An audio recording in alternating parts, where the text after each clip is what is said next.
elektrochemie en elektrofisika is verstaanbaar. Maar ek selfs op skool kon ek nooit my kop lekker rondom die hele konteks van elektronika kry nie. Johan, actually, I started the recording, so you clear to go. Okay. Thanks, Henry. I see there's only 4 of them tonight, but yeah, it doesn't matter. We still do the lecture. Hearty good evening and welcome.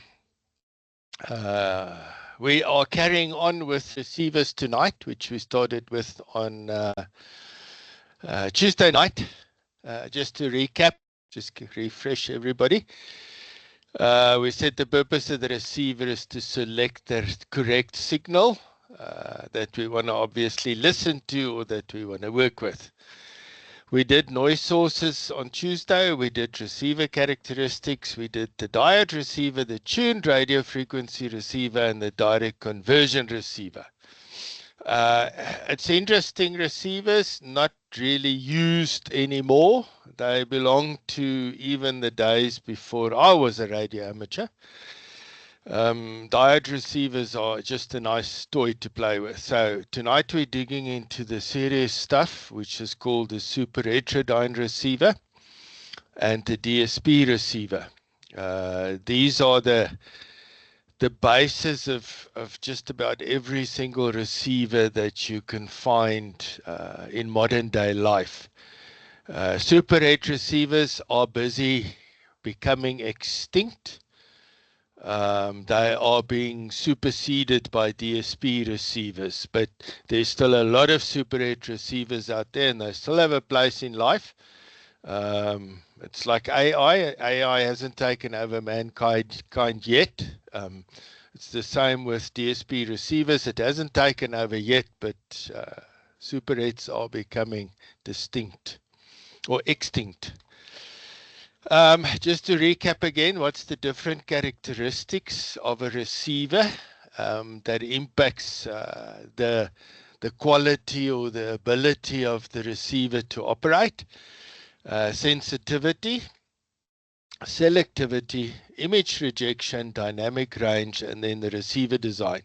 Now, receiver design for tonight is obviously the super het and the DSP receiver. So let's kick off. Let me get to the right screen. Super het. Okay, super het receiver.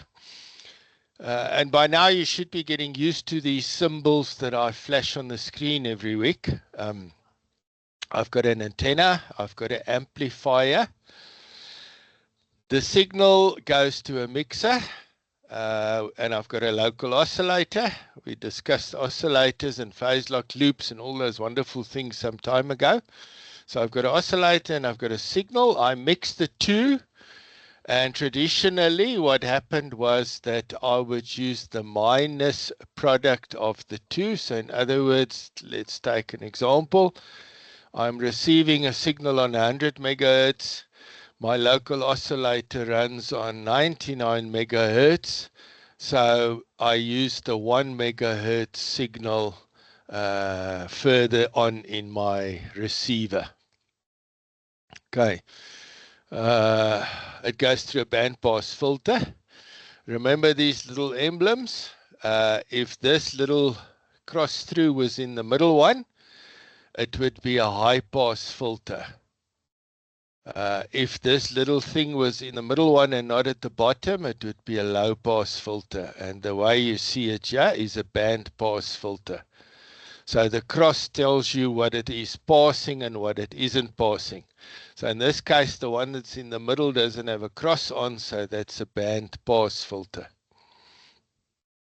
So this 1 megahertz signal, which I generated from the mixer, that goes through another amplifier, and then it goes to a demodulator where I then strip the modulation information off the 1 megahertz signal that came from the intermediate frequency. Okay, people ask me always, so why this looks exactly like a direct conversion receiver And yes, symbol-wise, it looks very similar to a direct conversion receiver. But the big thing is what should trigger you if you see the word IF, which stands for intermediate frequency. Remember, a direct conversion receiver, I would mix the receiving signal with a local oscillator, and I will get the audio, the baseband signal coming through to my speaker. Okay, so on a super heterodyne, I'm sitting with a frequency, an IF frequency, which is higher than baseband. And from that signal, I have to demodulate. I've got to strip the information and pass it to the audio amp. Okay, so super het, straightforward and easy. This is what we call a single super heterodyne receiver. And we'll go through some other examples and it should become clear to you. But the principle is I mix two signals and I normally subtract them from each other, normally. And I get a lower frequency which goes through a bandpass filter, amplifier, and demodulator. Remember, we spoke about the characteristic of a receiver, and in this case, we're looking at the term selectivity. Now, the selectivity of my receiver is its ability to select only the signal I want to listen to, and all these other radio stations sitting on other frequencies, it should ignore. Okay, so in this case, this example, this radio wants to listen to a medium wave broadcast station on 1.4 megahertz, 1.44 megahertz. So selectivity is the ability of my radio to select the frequency that I want to listen to and ignore the other frequencies. And this is something that a single conversion or a single heterodyne receiver can actually do quite good. But there's a drawback. A single super het receiver is pretty bad with image frequencies, and we will discuss image frequencies now. Let me go to that. Let's do it somewhere now. Image rejection of a receiver. So I've got a local oscillator, okay, and I've got a signal that I want to listen to. Let's say this is, let's take an example, 9 megahertz, and this signal is 10 megahertz. The difference between the two signals is 1 megahertz. That's what my mixer does. But now I've got a very strong interference signal sitting on 8 megahertz. Mathematics, 8 minus 9 gives me again 1 megahertz. So this unwanted signal, which is a mirror of the, or an image of the wanted signal, that is going to also pass through my radio, and it will give me bad image rejection. So that's how image rejection or an unwanted image signal passes through my receiver. The difference between my local oscillator, just go back. The difference between my local oscillator and the wanted signal is the same as the difference between the local oscillator and the unwanted signal, because the result will still be 1 megahertz where my radio is working. Okay, so let's go back here. This is now what we call a two-stage super heterodyne receiver. So what I do is I've got a bandpass filter on my antenna input. It goes through a low noise amplifier, because remember, this signal is minute. It's really microvolts that are coming in from the antenna. So it goes through a low noise amplifier. It goes through another bandpass filter. It gets mixed with a mixer, and it goes through a bandpass filter again. Amplifier, I mix it again, goes through another bandpass filter, and I mix it again, and then I get a demodulator. So why do we do this? Years ago, I remember Yaesu was one of the first companies that came up with a three-stage super heterodyne, but they were clever. Instead of mixing down, they mixed up after the first mixer. So in other words, let's take an example. 100 megahertz signal is coming in here, and I've got a 90 megahertz local oscillator.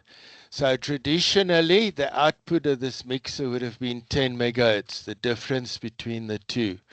But what they did was they added them together, and they took the 190 megahertz signal through a bandpass filter to the next stage. And then at the next stages, they mixed it down and down again to lower frequencies, lower frequencies. Okay, because they did that, they managed to get rid, the image rejection ratio of those receivers were exceptional, because they used the first mixer to go up in frequency. Traditionally, a super heterodyne would go from, example, 100 megahertz here, it would have gone to 10.7 megahertz here, and it would have gone to 455 kilohertz over here, and then to the demodulator. But what they did is they went up to, say, 90 megahertz in our example, and then from there they went down to 10 megahertz, and on the third stage they went down to 455 kilohertz. So yes, you can have more than one mixer stage. The more you put in, the better the ability of the super heterodyne to reject images and to select the correct frequency. And it also makes it more sensitive. It makes it less prone to noise than a single stage. Let's go back to a single stage super heterodyne. But the principle is the same. I have a mixer, and normally the difference between the two signals is taken further, but if I have a multi-stage heterodyne, they could mix up and then mix down. Okay. Now we're back. We're still with super heterodynes. One of the things in receiver is dynamic range, and we said on Tuesday, dynamic range is the ability of my receiver to, what is the lowest signal I can receive and the loudest signal I can receive without having noise, a signal to noise ratio of less than 20 dBs. Okay. But electronics is limited. You can't push it beyond the limit. The easiest to explain for you is, let's take a globe, a good old-fashioned filament globe that we used to get. Okay, if I put a voltage on the light, I could get a certain amount of light coming off the globe. And if I put too much power on the globe, I would blow it. Okay, so the globe could only radiate X amount of light maximum. It could radiate less, but it couldn't radiate more. Now, the same with our electronics in the radio. I can't just receive signals louder and harder and stronger and stronger and stronger, and the electronics can't handle it. It saturates, it starts distorting, it does all sorts of wonderful things, and in worst case scenarios, I can damage the receiver's front end. So this thing which they call, where is my mouse gone? There we go.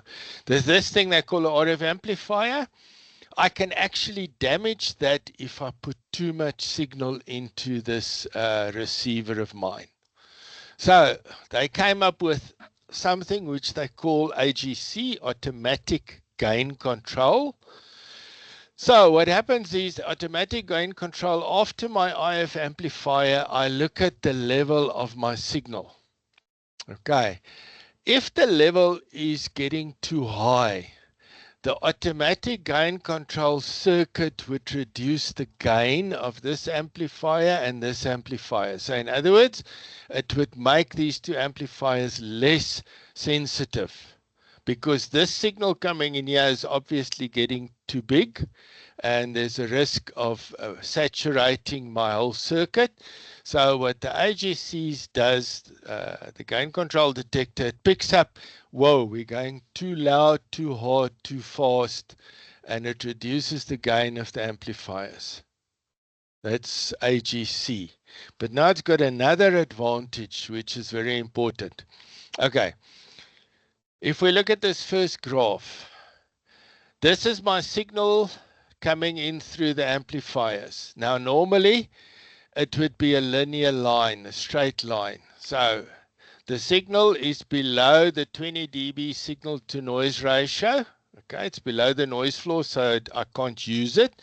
But then I start hearing my signal, whoop, whoop, whoop, whoop, wonderful.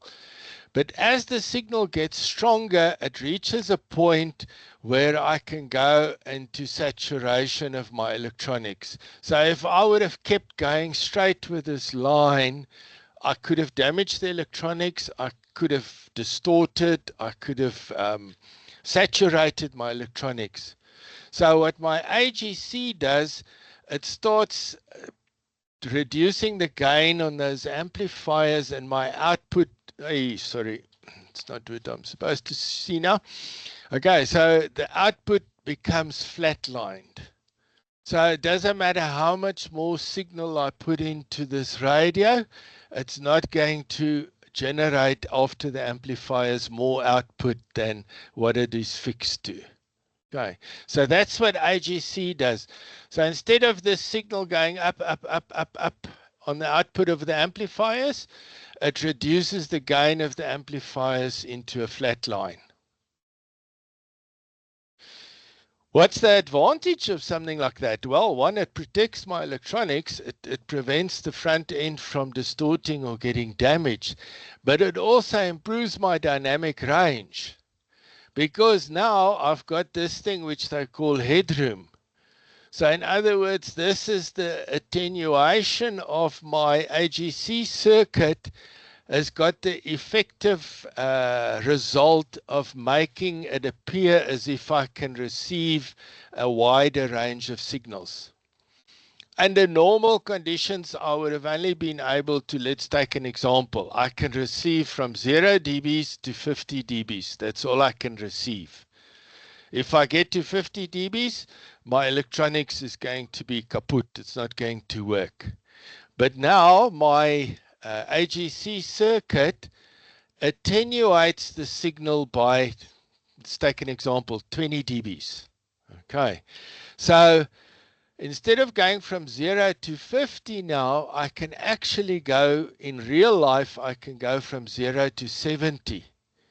Because that 20 dBs that the AGC circuit is reducing the gain with makes my receiver possible, or makes it possible for my receiver to receive 20 dBs more signal than what it would have normally been able to.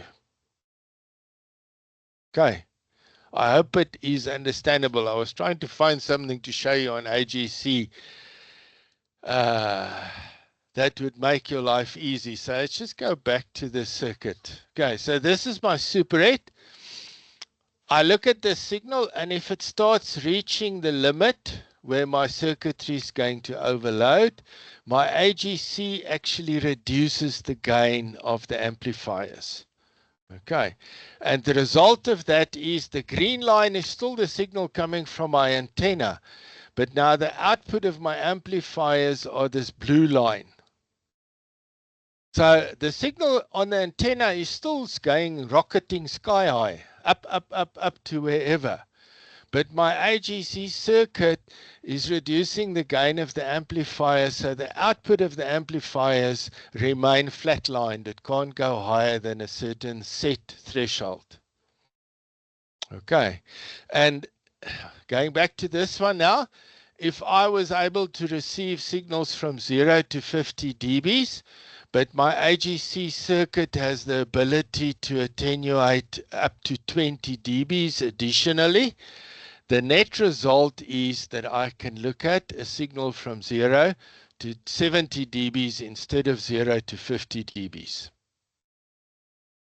Okay, does it make sense? Did AGC sink in? Okay, I got some thumbs there, so hopefully that helped. I was really struggling to find circuits or things to show you that would make logical sense. Okay, this is just a picture of a little hobbyist super heterodyne receiver, and why I picked this picture, it's actually quite nice. Here's your front end. So there's a coil, there's a capacitor, and that becomes a resonant circuit, obviously, for the signal that I want to listen to. Okay. I've got a mixer, and here's my local oscillator. You see, capacitor, inductor, it's an oscillator. It gives the signal to my mixer. Okay. Then I've got an IF, intermediate frequency amplifier number 1. I've got an intermediate frequency amplifier number 2, and I've got a detector. And here's an AGC circuit. The AGC picks up the signal from there, and it says, this signal is too high. So what it does, it reduces the gain of this amplifier, and it reduces the gain of the front end amplifier to protect my circuitry. Okay. So that's a little Super 8 hobbyist receiver that I found a picture of that shows you nicely Super 8. Okay, is there questions on Super 8s before we dig into the next chapter? Just in terms of this AGC, why would they not just make it in standard on all the transceivers then, if you've got an option to switch it on and off if it can damage your components? You will see on receivers, it is standard on most receivers. They've got various ways in which they word it. And also the AGC circuit, you can change the speed. If you look on especially HF radio, you will see that the AGC, you can set it to slow, medium, or high, so that it doesn't oscillate or it doesn't fluctuate too much. If it's fast, you make it slow so that it's a gradual change.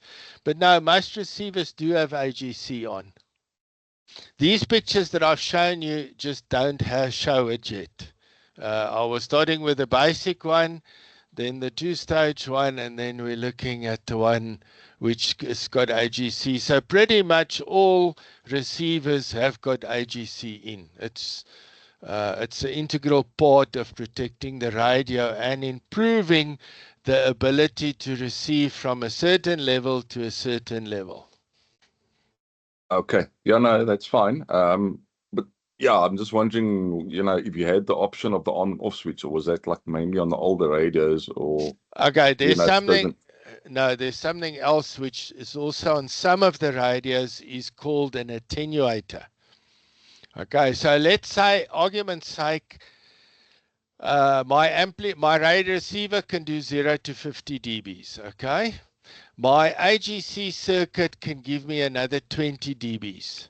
So if I now add an attenuator, okay, I can add, let's say I add a 10 dB attenuator. I can improve my dynamic range with even another 10 dBs.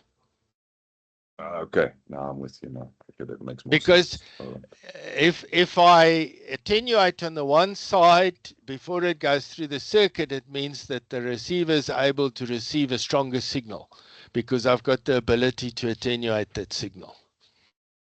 Okay, 100%. Thank you. Okay. Any more on Super 8? Okay, now we start with another animal. Nowadays, this is becoming the norm, is what they call a DSP receiver. DSP receivers are electronic. Okay, let's just go have a look at this one. Okay, this is now a Super 8. Look at the size of these tuning capacitors. These are small ones. They're still about 10 millimeters in diameter. These coils is about 15 by 15 millimeters by 15 millimeters high. So there's a lot of complex tuned circuits which I've got to adjust, which I have to calibrate to get the receiver working. And with DSP receivers, everything becomes digital. And everything happens in software. If you look at your washing machine nowadays, it is a portable computer. I don't know who's got these fancy fridges that talk to you and all sorts of fancy things. It's all digital stuff. And we've still got a nice lecture to do on digital, which is coming. But with a DSP receiver, I've still got a front end. And in this case, a bandpass front end. Okay, that is still good old-fashioned hard electronics. I've got a low noise amplifier, and you see it's got an arrow through, which means that the gain of this low noise amplifier is adjustable. So it is controlled from AGC coming from the DSP, but then it stops. Everything onwards is inside a chip. It's digital. Okay. My mixers nowadays is inside a little chip. My local oscillator is a phase lock loop. It's inside the chip. Okay. So interesting thing which you will notice here, you see the symbol has changed. Okay. It's no longer a bandpass filter, it's a low pass filter and a low pass filter. Okay, and this is PGAs are programmable gain amplifiers. Okay, see they've got an arrow through, so they're adjustable. Analog to digital converters, which we're going to discuss in a lecture in 2 weeks' time somewhere. We'll discuss analog to digital converters. Here's another analog to digital converter, and I've got my digital signal processor, which is a fancy word for a computer chip which is optimized for mathematical processing. I don't know who will remember, but in the old days, you bought a 386 computer and you had to buy a 387 coprocessor, which was the mathematical brain of my computer. Nowadays, it's all in a single chip, and they call it a digital signal processor. It's a microcontroller which is optimized for mathematical processing. Okay, so the 100 megahertz signal that comes in here is immediately mixed inside a chip, and it's digitized. It's put in the form of a digital signal. And two things you will see which is now different to a normal super heterodyne. There's two mixers. Okay. The one is called a cosine mixer. It uses the mathematical function cosine, and it gives me an in-phase result of my incoming signal. The other one is a sinus mixer, and it gives me a quadrature output, or an out of 90 degrees out of phase representation of my incoming signal. Okay, now why do I want to do something ridiculous like that? Why do I want I and Q? Why not just like a normal super heterodyne one signal? We'll get to that now. So I just want to go back to this picture and make sure everybody understands. So everything up to the middle of this page is old-fashioned electronics. RX bandpass filter, low noise amplifier, which the gain can be controlled by AGC. But everything else, my mixers, my local oscillator, my programmable gain amps, analog to digital converters, all of that happens inside a chip, and it's passed to my digital signal processor that's going to demodulate, filter, reconstruct my signal. Does this receiver make sense to you? It looks very complicated, but it's two superheads in one. Okay. DSP receivers generate I, the in-phase signal. That's why what the I stands for. It's the in-phase signal, also called the cosine signal, and it generates a quadrature or a sinus signal. The quadrature signal is 90 degrees out of phase to the in phase signal, the I signal. Okay, the I and Q signals give a receiver the full mathematical description of the incoming waveform. This is an important one. Remember, we're talking here digital signal processors. So everything happens in mathematics. The guys that write the software for these things are really mathematical whizzes. So it gives me a full mathematical description of the incoming RF waveform, which offers advantages. Okay. It captures both magnitude and phase. Magnitude comes from the I signal. Phase comes from the Q signal, allowing accurate reconstruction of the original signal mathematically. Okay. Enables powerful DSP techniques like filtering. So now my filters, doesn't matter if it's a band pass filter, if it's a low pass, high pass, notch, doesn't matter what type of filter I've got, everything happens in mathematics. It's digital. Okay, demodulation, modulation, everything happens in digital form inside the DSP chip.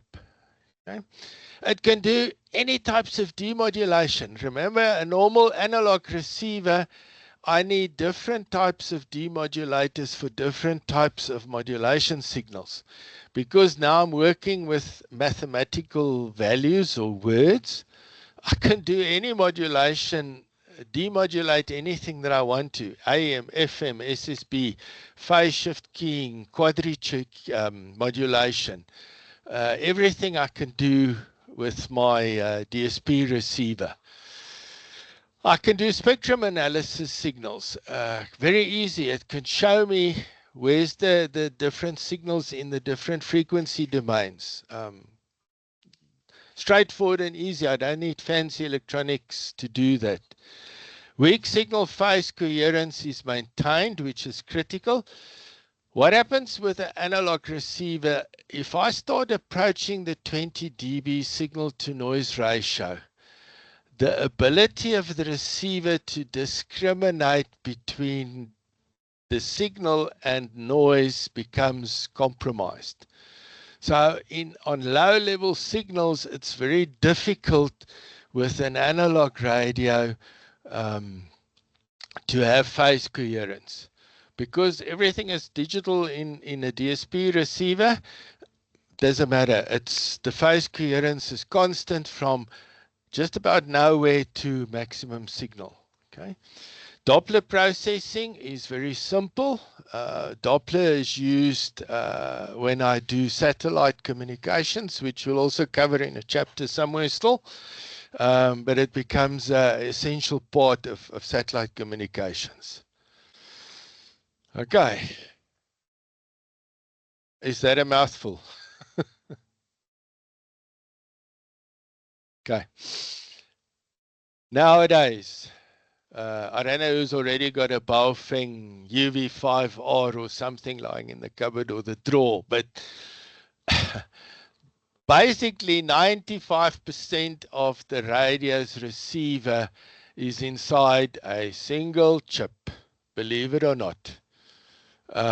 If you open a Baofeng, well, not only Baofeng, most of these cheap Chinese radios, the whole receiver is inside a little black IC that's 5 millimeters by 5 millimeters big.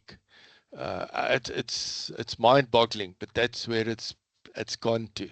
Okay, so how do these chips look like? Just to make it a bit more clearer for you.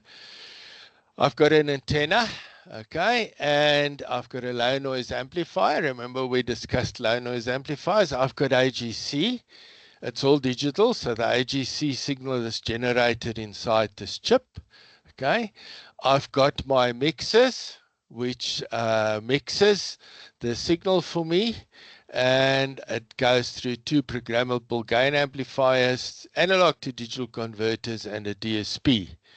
And then it uses a digital to analog converter to put my audio out on the speakers.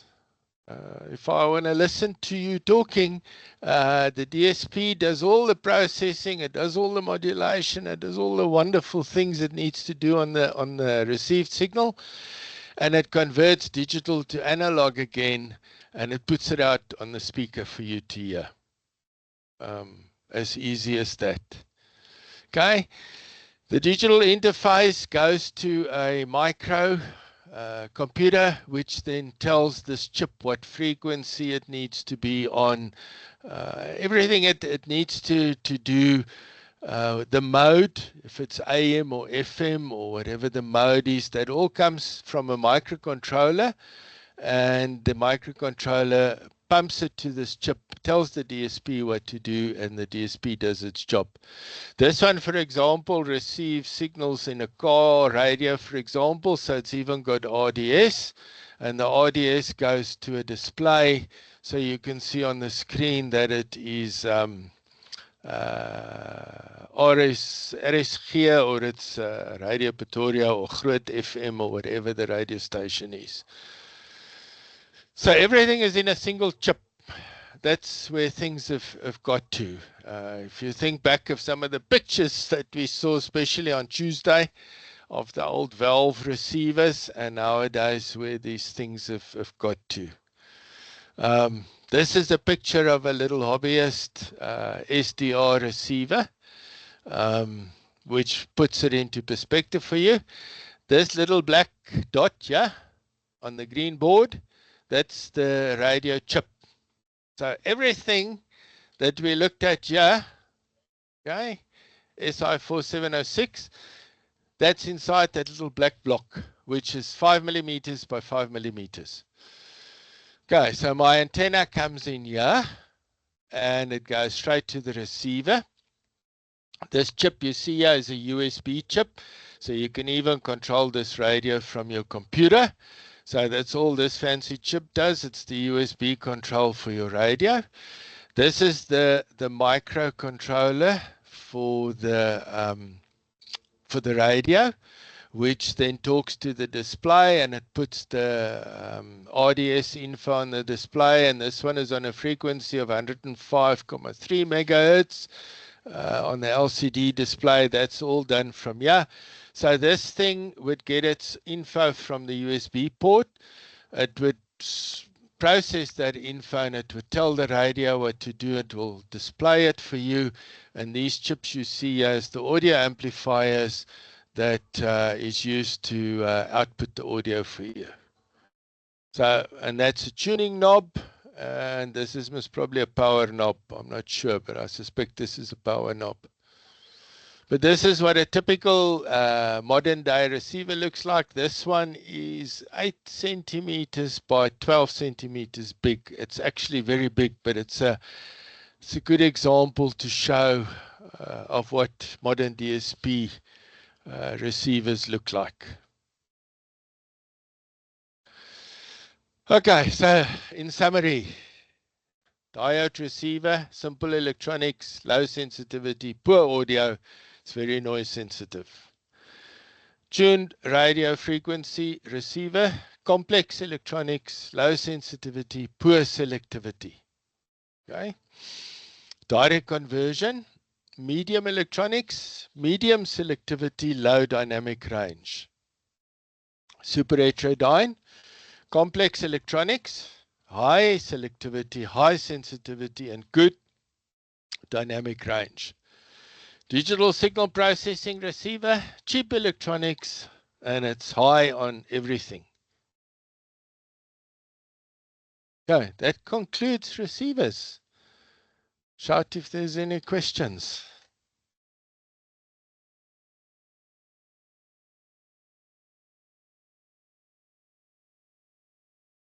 Complete silence, okay.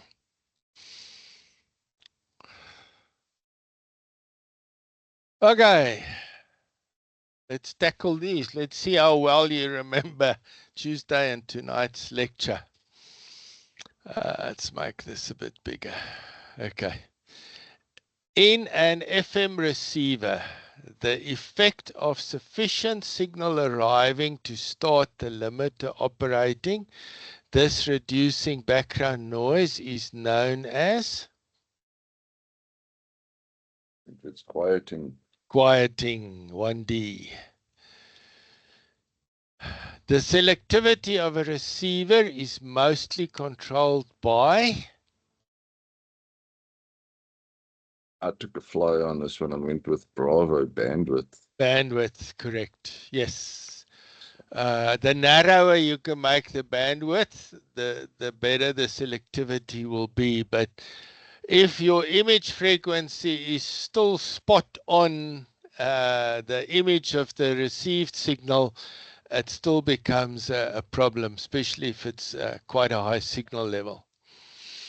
In a super heterodyne receiver intended for AM reception, what stage combines the received or radio frequencies with energy from the local oscillator?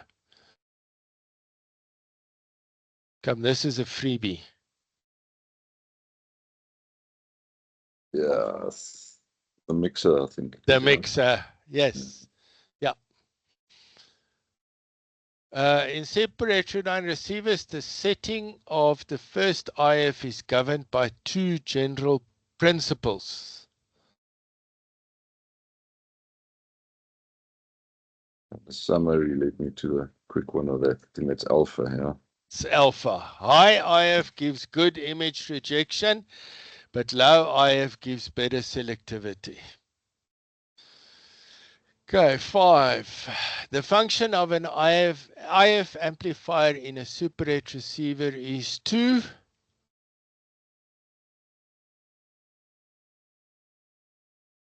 Get selectivity. yes, improve its selectivity. How can the selectivity of an IF amplifier be improved?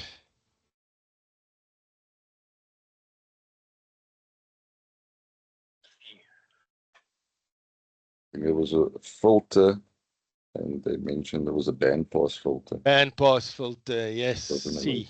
Yeah. The detection of a single sideband signal in a receiver requires a, this we discussed on Tuesday night.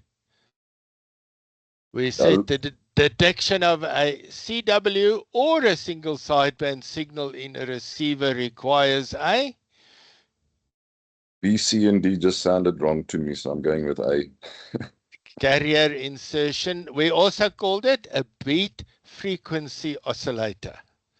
Okay, so they can come up, but if we see like oscillator or something, and we know it's obviously not the others, regardless if they call it a beat. Yeah, because remember the moment you see single sideband, remember the carrier was stripped before transmission. So there is no carrier. So I've got to put the carrier back.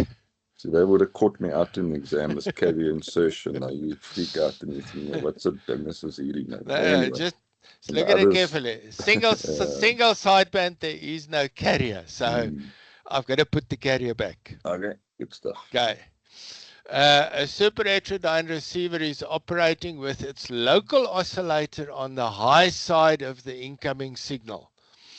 If the IF is 450 kilohertz and it is receiving an input signal of 14100 kilohertz, an image will be produced.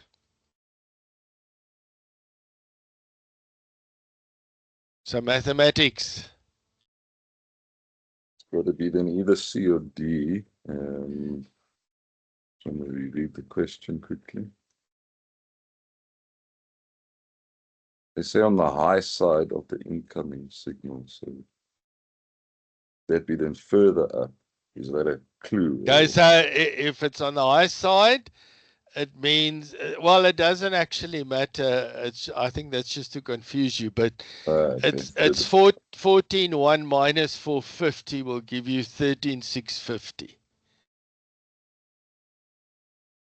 Okay, so it's either C or D because we've subtracted the two values from each other.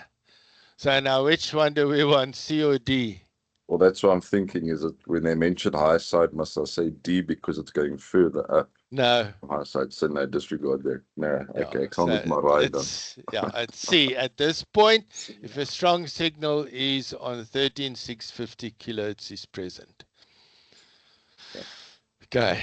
In a single conversion superheterodyne with an IF of 450, a signal is received first at 12 megahertz and then at 12,900. These two received signals are called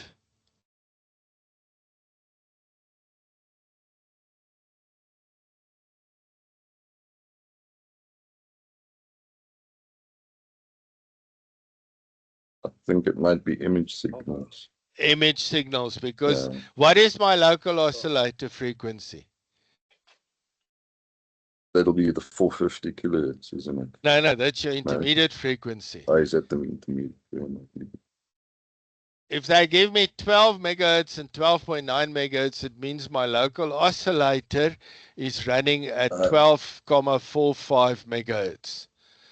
Because 12,45 megahertz local oscillator minus 12 is 450, and 12,45 minus 12,9 is also 450. Okay. Yeah. But that doesn't matter, these image signals. Okay, 10. The process by which a receiver's local oscillator and mixer resonance circuits maintain a constant IF separation is known as?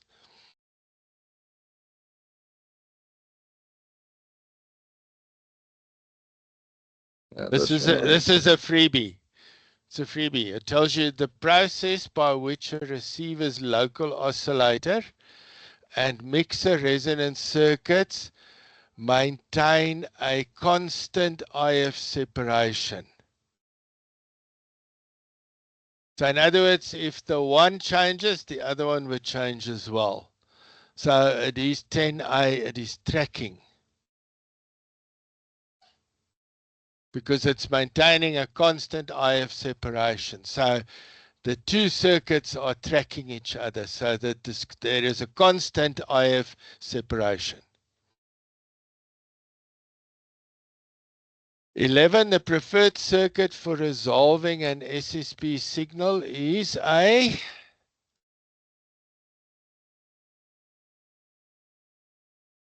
I narrowed it down again. I'm trying to look at these multiple choice in what's the incorrect and then try to find. So I'm going to go with a product detector.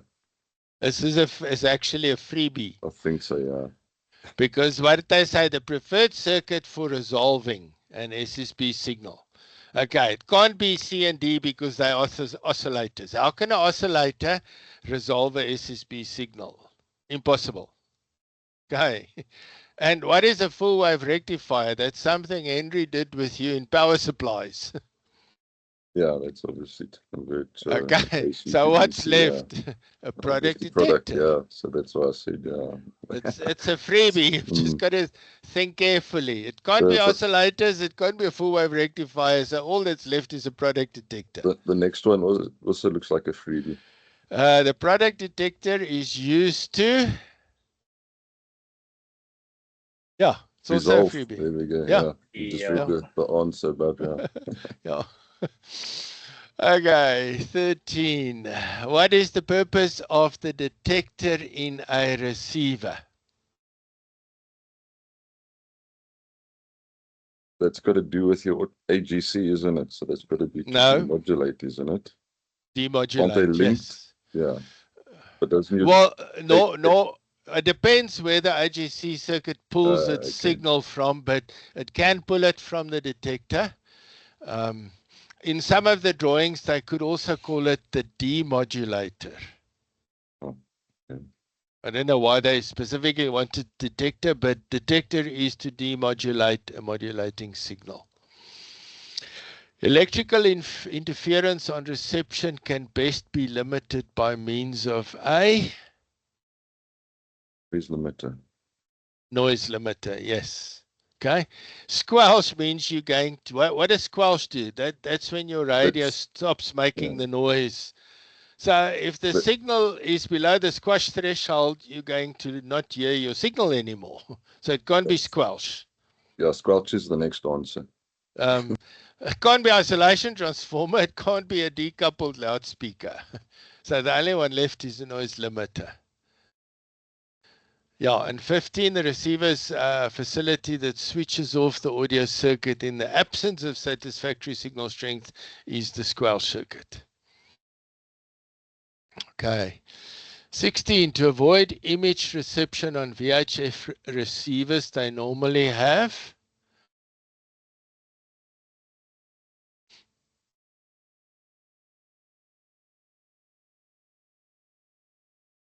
okay.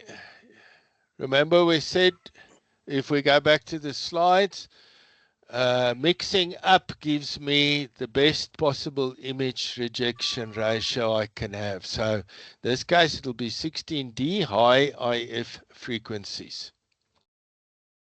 Okay, remember now, a beat frequency oscillator is used for CW reception, so it can't be C. Okay, crystal controlled local oscillators. Oh man, what does an oscillator have to do with image reception? So you're left with low IF, high IF, and we said image is better. You get better image rejection with high IF, and you get better selectivity with low IF. And if you combine the two, you've got good selectivity and good image rejection.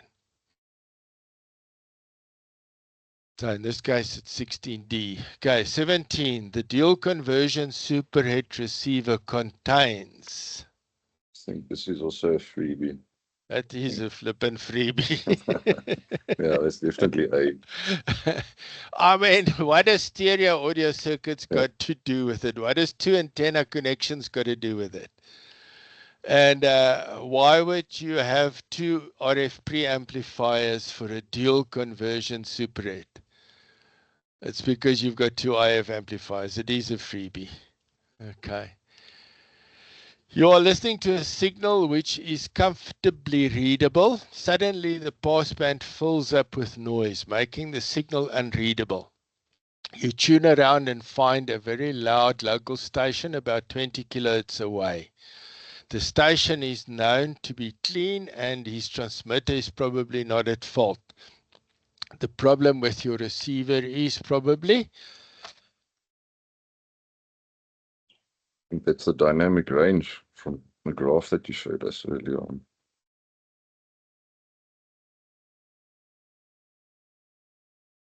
Yes. Sorry, I was just clearing my throat. Yes, 18D, poor dynamic range. Yeah. Okay, that's the questions, people.